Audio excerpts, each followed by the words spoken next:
nakakamiss. Last song, tapos tulog na tayo.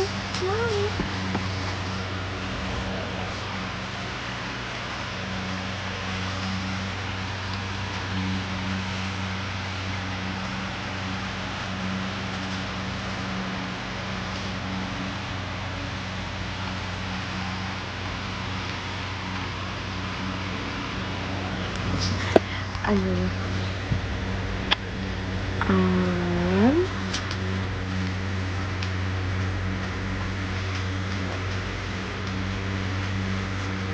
TikTok lang ako. Sarap ng mga babae pang nagtitwerk eh. Alam mo guys, ako fan kasi ko din yung mga babae nagtitwerk. Pag may nakikita ko nagtitwerk sa FYP ko, puto ano, pati ako napapatitig kasi ilang beses ko siya pinapanood paulit-ulit. Taon na grabe yung mga babae, no? I love girls. I love women. Ewan ko na lang. Iba talaga mga babae, no? Ang perfect talaga. Diba?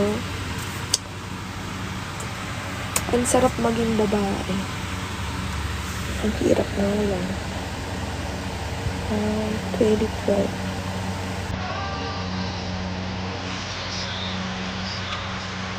Zero, one, two.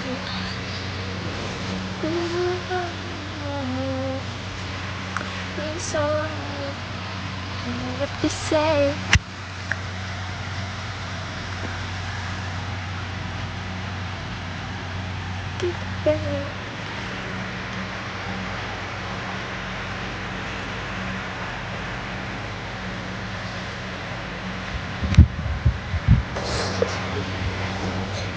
Six a.m.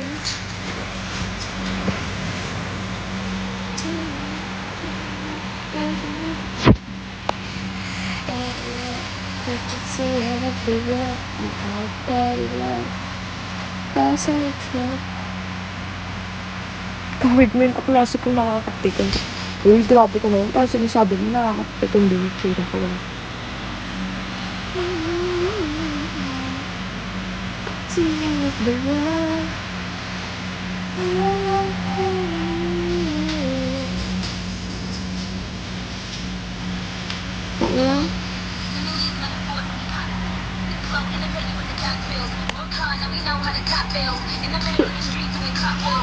Sa baby ko to, regalo sa kanya nung birthday niya.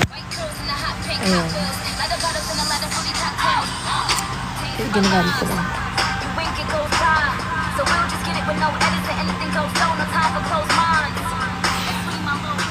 Ang ingay,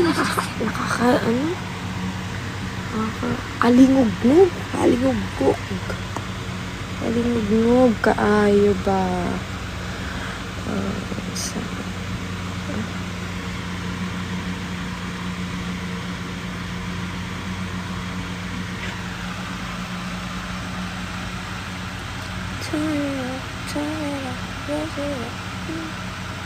Bisaya di ay ka.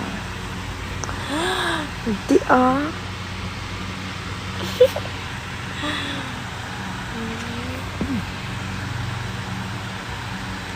na alinggugan lang ako dito sa kanta. Ano kayo na? Pero secret lang. Pinupost ko yun sa TikTok ko, guys, ha?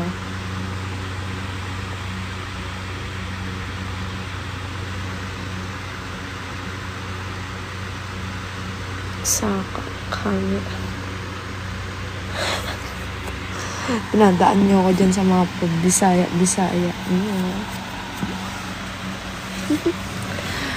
Abi ko pure Tagalog. Ano naman ako? Tawag yun, Tagalog. Pero, yung parents ko kasi Bisaya talaga sila. Lumaki talaga sila sa province. Tapos, nagstay ako din sa province. Tumira din ako sa province na language niya. Kasi guys, tumira din ako sa Jensan Tips. Yun, sa Bawi. Ay, Diyos ko, naalala ko na naman yung init sa bawi nga. Ay, kaalinsangan.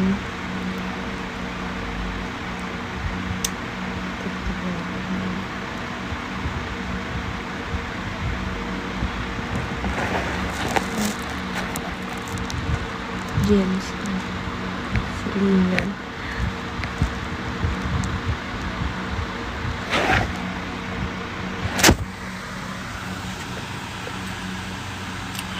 Tapos, yung papa ko naman, sa sa Lanao.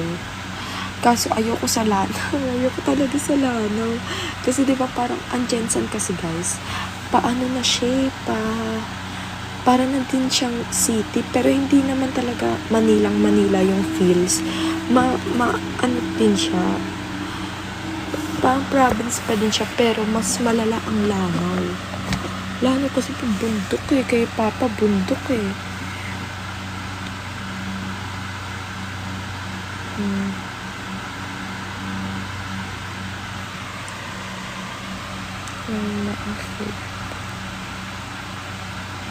Gago, sira ulo. Black ka sa akin. So, Muslim ka. Hindi ako Muslim. May yung tito ng mama ko, ayun, Muslim.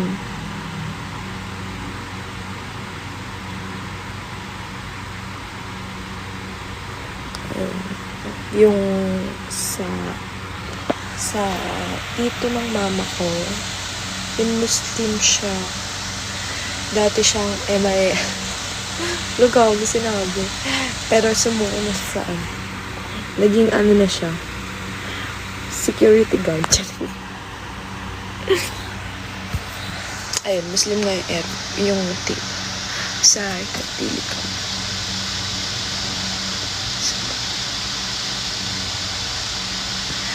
Nakakapagsalita ako ng Bisaya, guys. Hindi lang talaga yung tawag doon, yung nilaglag yung tito. Joke lang, guys. Baka naman maniwala kayo. Nakapagsalita ko ng Bisaya. Pero, hindi siya like yung, alam niyo yung sa Bisaya, na, diba, ang Bisaya, dire-diretso, ganyan. Ayun. Tapos, pero yung nakakaintindi, oo, guys. Nakakaintindi talaga ako. As in, lahat talaga ng sinasabi nila talaga naiintindihan ko. Hindi lang ako ganun talaga ka-fluent magsalita ng Bisaya, pero naiintindihan ko talaga sila. Kumakain po ba ng pagpag ang mga Bisaya? Oy, nakita mo ba mga bahay ng Bisaya? Pag nakita mo yung lupa namin gano'ng kalaki din sa Jensen, baka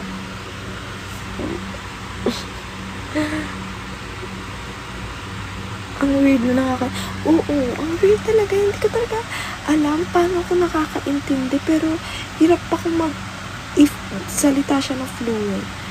Pilit na dyan.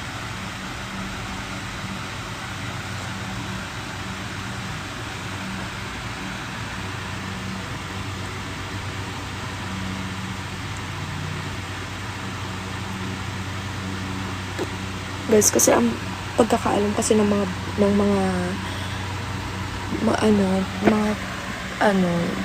Tagalog, taga Manila sa Bisaya, mga pobre, mga ganyan, since nasa province. Pero guys, putang ina, pag pumunta kayo sa probinsya, meron kasing province talaga na talaga tawag doon, talaga sila, nakakubo pa. Pero dun kasi sa Jensen, guys, ang kaganda ng bahay doon. Sobra, guys. Ang lalaki pa ng lupa. Sobrang lalaki ng lupa, pero mga bungalo lang. Mga bungalo. Magkarere-res sa Tagalog. Pinabig ko. True. Ang sarap pa ng isda doon kasi pag galing huli, binibigyan